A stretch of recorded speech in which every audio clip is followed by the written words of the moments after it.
اس وقت دنیا میں دو فتنے بہت عظیم ہیں، اور بدقسمتی سے دونوں کو بڑا فروغ حاصل ہو رہا ہے، اور دونوں کے تعلق حضور صلی اللہ علیہ وسلم کی شخصیت سے۔ ایک ہے ختم نبوت کی مہر توڑنے والا فتنہ، نئی نبوت کا دعویٰ۔ یہ ہمارے اس دور میں کچھ عرصے پہلے ایران میں ایک شخص بہا اللہ اٹھا، اور بہائی آج بھی دنیا میں موجود ہے، اور مسلمان ممالک میں موجود ہیں، اور ان کے جو ہے وہ اپنے دفاتر ہوتے ہیں، ان کے جو ہے لائبریریز ہوتی ہیں، ان کے ریڈنگ رومز ہوتے ہیں، اور ویسٹ میں تو بہت بہا اللہ بہائی، یہاں تو آپ زیادہ واقف نہیں۔ لیکن اس کے بعد جو بہت بڑا فتنہ اس وقت ہے، جسے مسلسل فروغ حاصل ہو رہا ہے ابھی، اور اسے وہ اپنی صداقت کے دلیل کے طور پر استعمال کر رہے ہیں، کیونکہ پوری مغربی دنیا ان کے پشت پر ہے، وہ ہے قادیانیت کا فتنہ۔ پوری مغربی دنیا، آج آپ کو معلوم ہے پورا مغرب لفظ جہاد سے کانپتا ہے، جہاد کو گالی بنا دیا، جہادسٹ۔ یہ گویا کہ ان کے نزدیک کسی کو کنڈیم کرنا ہو تو جہادسٹ ہے یہ، تو یہ جہاد، اس جہاد یعنی قتال کی نفی کی تھی غلام احمد قادیانی نے، اسی لیے انگریزوں کا چہیتا بنا تھا،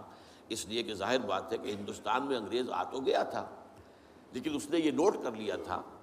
کہ مسلمانوں کے اندر تو جراثیم موجود ہے بغاوت کے، مسلمانوں نے دل سے ہمیں تسلیم نہیں کیا، اس کی وجوہات تھی۔ ایک بات تو یہ تھی کہ مسلمانوں سے تو تم نے حکومت چھینی، ہندو تو پہلے مسلمان کا غلام تھا، اب تمہارا ہو گیا، تو ہندو کے لیے تو معاملہ چینج آف ماسٹرز کا تھا، آقا بدل گئے، یہ تو نہیں کہ وہ حاکم سے محکوم بنایا گیا ہو، جبکہ مسلمان حاکم سے محکوم بنائے گئے تو ان کے اندر تو لازماً ایک بدلہ لینے کا جذبہ، انتقام کا جذبہ، اپنا کھویا ہوا مقام حاصل کرنے کا جذبہ جو ہے وہ موجود تھا۔ چنانچہ یہی وجہ ہے کہ حضرت سید احمد شہید بریلوی رحمۃ اللہ علیہ کی تحریک چلی، اگرچہ بہرحال مشیت ایز دی، اور کچھ ان کی بھی اجتہادی غلطی سے وہ ناکام ہو گئے، دنیاوی اعتبار سے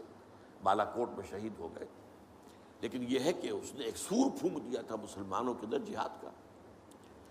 ان کے بعد بھی طویل عرصے تک اس علاقے کے اندر انگریزوں کے خلاف جو ہے وہ جہاد جاری رہا ہے، مسلسل جاری رہا ہے، اور اس کے بعد آپ کو معلوم ہے کتنے ہی علماء تھے جو پھانسی چڑھائے گئے ہیں، جن کو جو ہے کالا پانی بھیجا گیا ہے کہ علماء نے اس کو جو ہے دارالحرب قرار دے دیا، اور دارالحرب کے اندر رہتے ہوئے مسلمان کے لیے فرض ہوتا ہے کہ وہ اس دارالحرب کو جو دارالاسلام بنانے کی جد و جہد کرے۔ یہی وجہ ہے کہ 20ویں صدی کے آغاز تک بھی ہمیں سراغ ملتا ہے وہ ریشمی رومال کی تحریک۔ میرے نزدیک جو 14ویں صدی ہجری کے جو مجدد تھے حضرت شیخ الہند رحمۃ اللہ علیہ اسیر مالٹا، ان کی ریشمی رومال تحریک جو تھی وہ یہی تھی، ایک تدبیر تھی، بہرحال وہ نہیں چلی، ناکام ہو گئی، یہ دوسری بات ہے۔ تدبیر یہ تھی کہ ادھر ترکوں سے کہا جائے اس وقت تک ابھی خلافت عثمانیت باقی تھی، یہ تو 1924 میں ختم ہوئی ہے، اور یہ میں بات کر رہا ہوں 1915 کی، کہ وہاں کسی کو بھیجا جائے کہ ادھر سے ترک جو ہے وہ حملہ آور و افواج آئیں، اور ادھر افغانستان بھیجا جائے کسی کو، وہاں سے افغانستان سے مسلمان حملہ کریں، اور ادھر اندر سے ہم بغاوت کریں تو انگریز کو یہاں سے اٹھا کر پھینک دیں۔ لیکن بات جو تھی، پھر میں کہوں گا مشیت ایسی کا بھی معاملہ ہوتا ہے۔ حضرت شیخ الہند خود گئے تھے ترکی سے مدد لینے کے لیے، پہلے وہاں حجاز گئے، اس لیے کہ حجاز میں ابھی مدینہ منورہ میں ترک گورنر موجود تھا، ابھی جو ہے وہ شریف حسین جو تھا جس نے بغاوت کی تھی ترکوں کے خلاف، مکے پر تو اس کا قبضہ تھا، مدینے پر نہیں تھا، تو وہاں گورنر جو ہے ترکی کے خلافت عثمانیہ کے موجود تھے، ان سے ملاقات کی اور آگے جانے کا فیصلہ بھی تھا۔ لیکن اسی اثنا میں مخبری ہو گئی، اور شریف حسین والی مکہ نے، جس کی یہ نسل ابھی تک چل رہی ہے، یہ جو اردن کا بادشاہ بیٹھا ہوا ہے، یہ اسی کا پڑ پوتا سمجھ لیجئے، یا پڑ پوتا یا سگڑ پوتا، یہ وہ نسل ہے ہاشمی، ہاشمائٹ۔ اس نے حضرت شیخ الہند کو گرفتار کر کے اور چاندی کی تشتری میں رکھ کر انگریز کو پیش کر دیا، یہ آپ کا باغی یہاں پر آ کر اور آپ کے خلاف سازشیں کر رہا ہے۔ اور دیکھیے انگریز انہیں کہاں لے گیا، مالٹا، میڈیٹرینین سی کا ایک جزیرہ، بحیرہ روم کا، آخر ہندوستان میں بھی تو واپس لا سکتا تھا، ہندوستان کی کسی جیل میں نہیں۔ اقبال کے نفس سے ہے لالے کی آگ تیز، ایسے غزل سرا کو چمن سے نکال دو، تو وہاں رکھا ہے انہیں 4 سال وہاں پر وہ، اور ٹی وی جو ہے وہ اپنی آخری حد کو پہنچی ہے تو چھوڑا ہے کہ ہماری اگر قید کے اندر یہ انتقال ہو گیا ان کا تو پھر طوفان اٹھ جائے گا۔ تو ایک فتنہ تو یہ ہے جو ختم نبوت کا، چونکہ اس قتال کے خلاف فتویٰ دیا تھا، دین کے لیے حرام ہے اب دوستو قتال، قتال فی سبیل اللہ ختم ہو گیا، لہذا انگریزوں نے ان کا چہیتا بنا، ان کے فتنے، آج بھی پورا ویسٹ جو ہے، یورپ میں، امریکہ میں، انگلینڈ میں آج کل ان کا مرکز ہے، اور ان کے خطبے جو ہیں اس کے امام جو کہلاتا ہے خلیفہ، وہ آپ کو معلوم ہے کہ وہ سیٹلائٹس کے اوپر جو ہے وہ نشر ہوتا ہے۔ دوسرا فتنہ جو ہے جو اپنی تاثیر کے اعتبار سے اس پہلو سے اس سے بھی زیادہ خطرناک ہے کہ وہ زیادہ پھیل رہا ہے اور اس کا ادراک اور احساس نہیں ہے۔ ختم نبوت کا معاملہ تو ایسا ہے جو اتنا واضح ہے، کسی کا نبوت کا دعویٰ کرنا اتنا واضح ہے کہ ہر مسلمان سمجھ لے گا کہ واقعی وہ تو دائرہ اسلام سے خارج ہو گئے، اور جو اسے مانے وہ دائرہ اسلام سے خارج۔ چنانچہ یہ فیصلہ جو ہے ہمارے ہاں آپ کو معلوم ہے سرکاری سطح پر، حکومتی سطح پر، ریاست کی سطح پر، پارلیمنٹ نے طے کیا کہ قادیانی خواہ وہ ربوائی ہے اصل قادیانی، خواہ وہ لاہوری ہے جو لاہوری احمدی اپنے آپ کو کہتے ہیں، وہ دونوں دائرہ اسلام سے خارج ہیں۔ لیکن یہ دوسرا فتنہ وہ ہے کہ جو اندر ہی اندر جیسے دیمک جو ہے لکڑی کو کھا جاتی ہے، ان کا یہ فتنہ ہے انکار حدیث کا فتنہ۔ قرآن مانیں گے، قرآن کو سمجھیں گے، حدیث ہاں ٹھیک ہے، حدیث اپنی جگہ ہے، اس میں اخلاقی تعلیمات جو ہیں ان کو ہم سر سے سینے سے لگائیں گے، لیکن مطاع جو ہے حضور کی ذات صرف اپنے زمانے کے لیے تھی، بات کے لیے نہیں۔ میں نے جو آپ کو آیات سنائی تھی، قل اطیعوا اللہ واطیعوا الرسول، اے نبی کہہ دیجئے اطاعت کرو اللہ کی اور اطاعت کرو رسول کی صلی اللہ علیہ وسلم۔ فَإِن تَوَلَّوْا، پھر اے نبی اگر یہ پیٹھ موڑ لے، فَإِنَّمَا عَلَيْهِ مَا حُمِّلَ وَعَلَيْكُمْ مَا حُمِّلْتُمْ، تو ان سے کہہ دیجئے، انہیں یہ بات بتا دیجئے کہ جو ذمہ داری ہم نے ڈالی اپنے رسول پر وہ اسی کے مسئول ہوں گے، جو ذمہ داری تم پر پڑی ہے اس کے مسئول تم ہوگے۔ وَإِن تُطِيعُوهُ تَهْتَدُوا، اور اگر تم ان کی اطاعت کرو گے تبھی تم ہدایت پر ہوگے۔ دوسرا سورۃ تغابن کی آیت میں نے آپ کو سنائی تھی، وَأَطِيعُوا اللَّهَ وَأَطِيعُوا الرَّسُولَ فَإِن تَوَلَّيْتُمْ فَإِنَّمَا عَلَىٰ رَسُولِنَا الْبَلَاغُ الْمُبِينُ، اطاعت کرو اللہ کی، اطاعت کرو رسول کی صلی اللہ علیہ وسلم۔ پھر اگر تم نے پیٹھ موڑ لی تو جان لو کہ ہمارے رسول پر تو صرف پہنچا دینے کی ذمہ داری تھی، آگے تم مسئول ہو کہ تم تک جو پہنچا دیا گیا تھا پیغام تم نے اسے قبول کیوں نہیں کیا۔ یہ جو اطاعت رسول ہے یہ دائمی ہے، یہ ایسا نہیں ہے کہ صرف حضور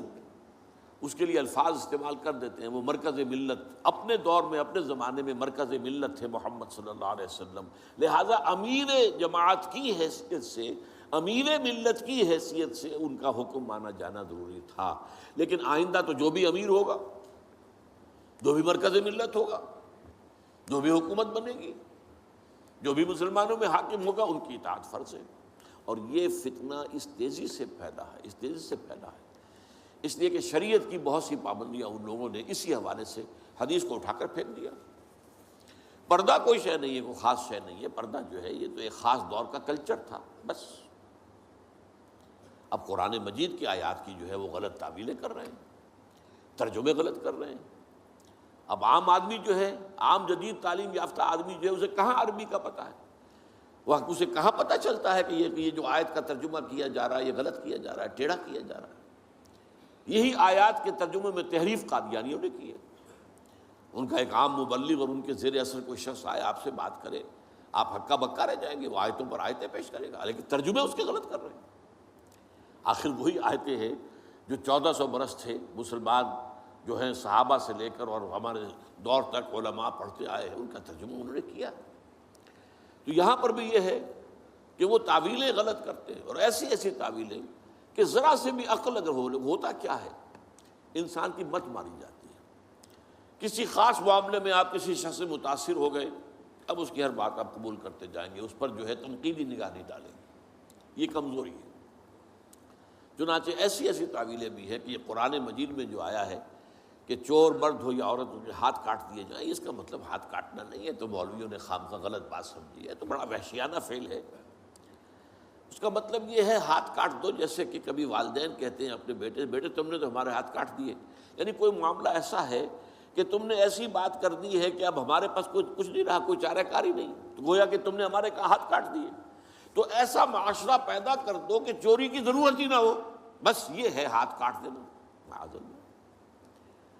حالانکہ قرآن مجید اس کے بعد کہتا ہے جزاء لما کسبا نکالا من اللہ، یہ جو سزا ہے اللہ کی طرف سے اور ان کے کیے کا کرتوت کا بدلہ ہے، یہ بات کہی جا رہی ہے۔ تو یہ جو ہے ایسا نظام قائم کر دینا، یہ کوئی سزا ہے، یہ کوئی عبرت کی بات ہے، یہ تو بہت اچھی بات ہے۔ لیکن یہ کہ وہ لوگ جو پرویز غلام احمد پرویز، عجیب بات یہ ہے کہ پنجاب نے یہ دو غلام احمد پیدا کیے،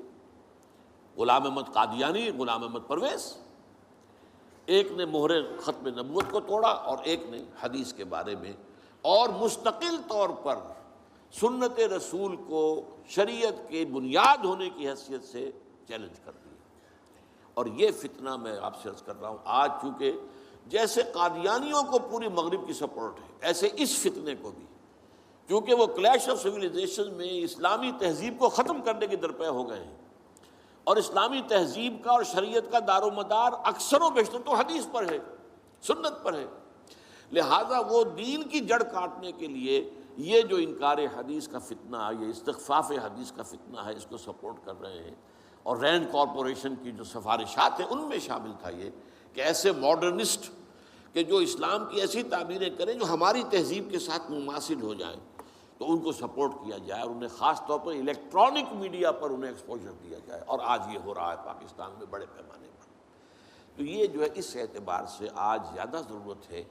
کہ ہم حدیث نبوی کا مطالعہ کریں، تاکہ اس کی عظمت جو ہے وہ ہمارے دلوں میں جاگزیں ہو جائے، اور حضور صلی اللہ علیہ وسلم کے ساتھ ایک محبت کا اشتوا جو ہے رشتہ مضبوط ہو جائے۔